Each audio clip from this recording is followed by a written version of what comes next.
Mr. Fouéré, thank you for making the time and meet us for this short conversation. So I'll go straight with the questions, and we would like to hear your thoughts about, first of all, about the region, the Western Balkan region. What is your assessment of the socio-political events and processes in the country?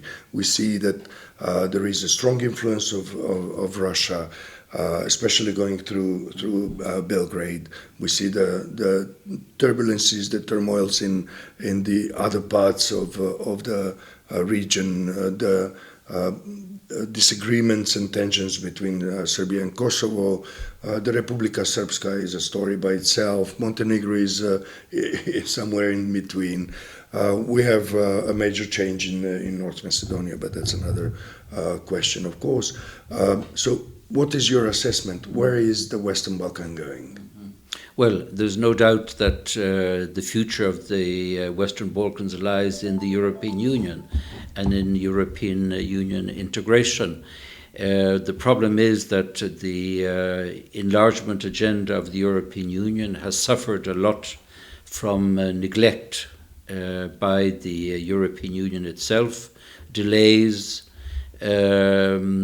Double standards, and not respecting commitments that had been made, etc., etc. I guess we have to thank what's happened in Ukraine for the re-emergence of the enlargement agenda on the priority list for the European Union, and that now there's a renewed vigor to try to reactivate the whole enlargement process. And in that sense, it's particularly important to see that the Western Balkan countries are pursuing the reform agenda that is required, not only for the socio-economic development of the countries concerned, but also in order to fulfill the criteria set by the European Union. The problem is that a number of obstacles have happened, which have, in a sense, weakened the credibility of the European Union. In that respect, I am mentioning the bilateral disputes, and I and many others in the think tank community have been advocating that bilateral disputes should not impede the enlargement agenda. They should be part of a separate process, parallel process to the enlargement agenda. And therefore what has happened between Bulgaria and Macedonia is particularly unfortunate because it shows the double standards of the European Union, and this weakens the credibility of the European Union. To whose advantage is that? It's Russia, of course, because they are the largest actor in terms of disinformation, of attempts to undermine in every respect the democratic process in the countries concerned, in all the countries of the Western Balkans, and their activities are purely to destabilize. And this is what the European Union needs to understand in a much stronger way, and therefore needs to give much greater dynamic emphasis to the EU enlargement agenda, to the Copenhagen criteria, and avoid any situation which can be taken advantage of by those who don't want the Western Balkans to join the European Union, such as, in particular, the Russia of Mr. Putin. Yep.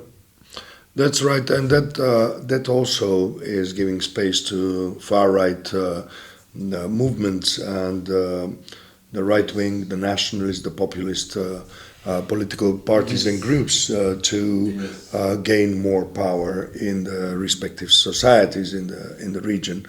And I believe that that's also a warning sign that should be raised unless it's too late. Unfortunately, yes, we have seen, particularly in the most recent European Parliament elections, the rise of the far-right elements in several countries of the European Union.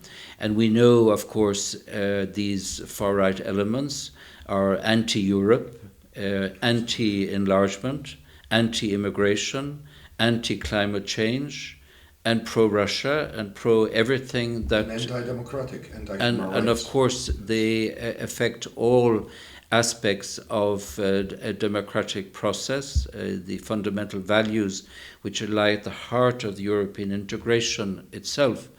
And so we have to be extremely careful now in the new configuration of the European Parliament, the new bodies, the new mandate of the European Commission, which will enter into force now probably on the 1st of December, also the new President of the European Council, who is the former Prime Minister of Estonia, etc.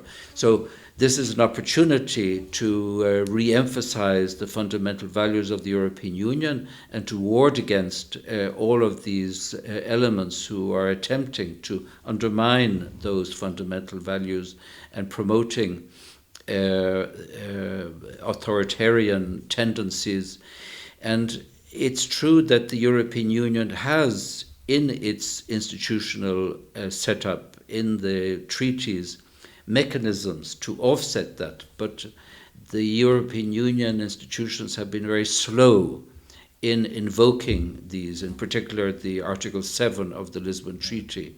And I think it is absolutely vital that in the new mandate of the Commission, and I've seen that the new Commissioner for Justice, who happens to be Irish, in his responses to the questions that have been presented to him by the European Parliament, has made very clear that there needs to be a much stronger link between respect for the fundamental values of the European Union and the disbursement of funds, so that if countries like Hungary or Slovakia or others who are clearly undermining the values of the European Union, then if they continue with those activities, then there should be a blockage of funds to those countries, so that really there is a very strong instrument that the EU can use to block those sort of activities that will undermine the European Union in the long run. Yes, let's hope that these leaders will be at least stripped from some substantial amount of money, which is actually their, I would say, major interest in being in politics.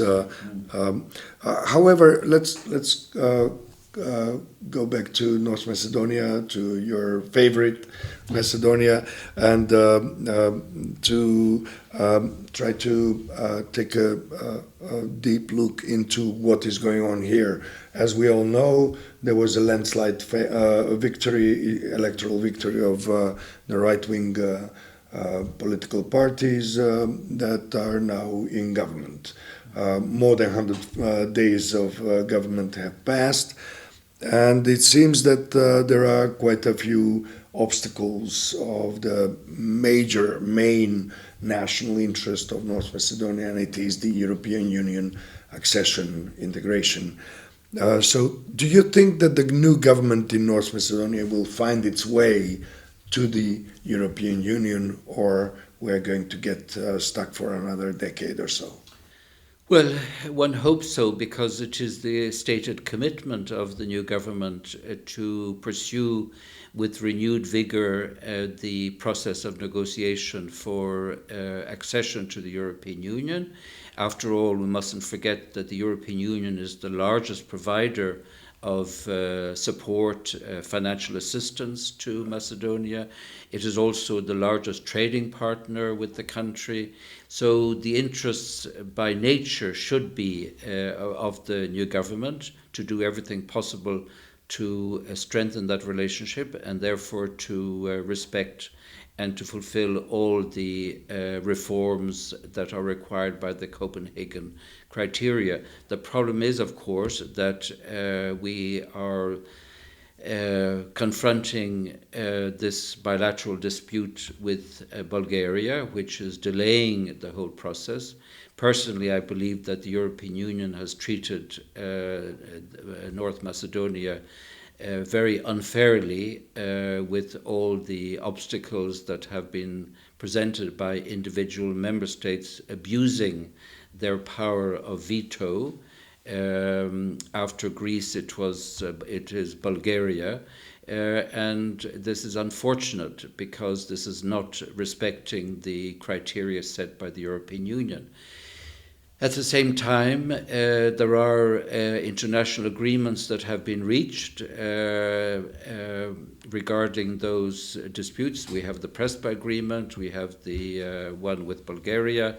So I believe that there is, unfortunately, very little choice open to the government regarding the veto that was imposed by Bulgaria, which was endorsed, unfortunately, by the European Union. I think it sets a very negative precedent as regards the EU's approach towards enlargement. However, it's there, and we have to. It has to be respected. I would have hoped, and I still hope, that in return for the government inserting the amendment to the constitution, recognizing the existence of a Bulgarian minority in the country, that in return, as a sign of reciprocity, Bulgaria should respect all the many decisions of the European Court of Human Rights in Strasbourg, recognizing the existence of a Macedonian minority in Bulgaria. This would be the minimum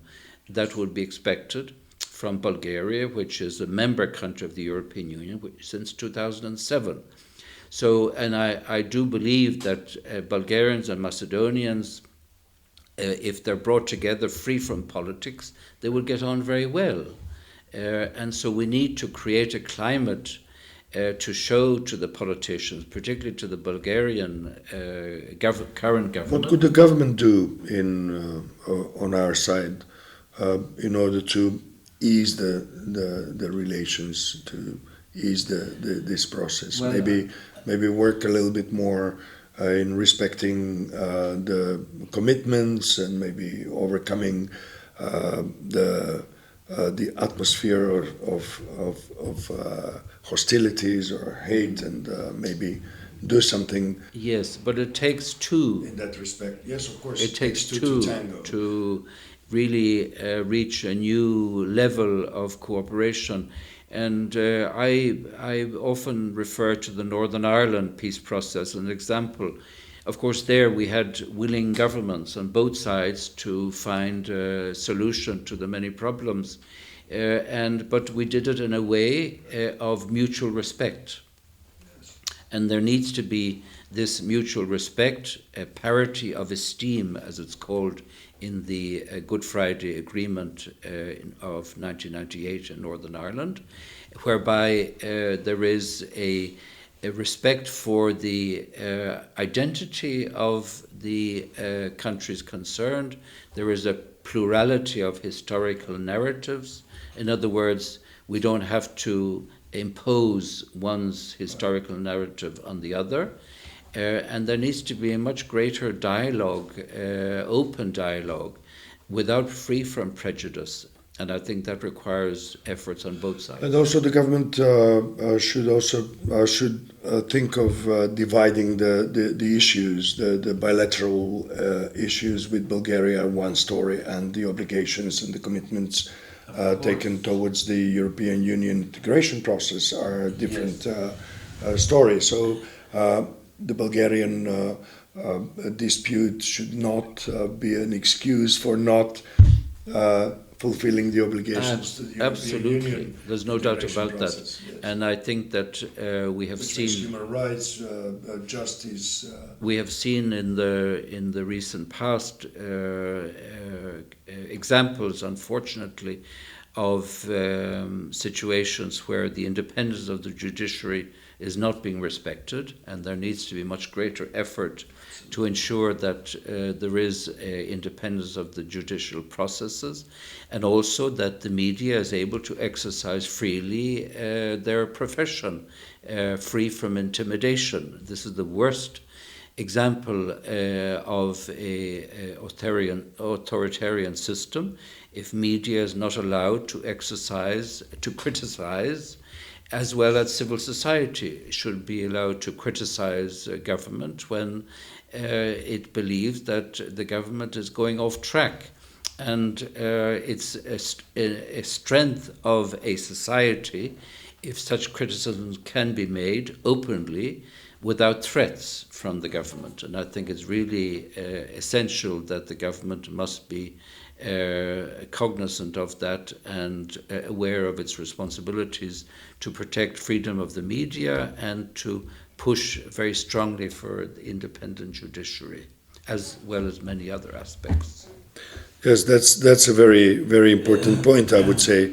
Well, for the I know how busy you are and how busy your agenda is, but I think it's unavoidable to mention the impact of the Russian aggression against Ukraine, and also the impact of the hybrid warfare operations against Europe as a whole. And what is the impact in the region? What is the impact on Europe? Very serious. Can you make an assessment of? It is very. I mean, at the very beginning, after the tragic Russian invasion, there was an immediate response from the European Union, from the Western allies. There was a united determination to fight back, to support Ukraine. Because let's face it, for Ukraine, it's a battle for survival.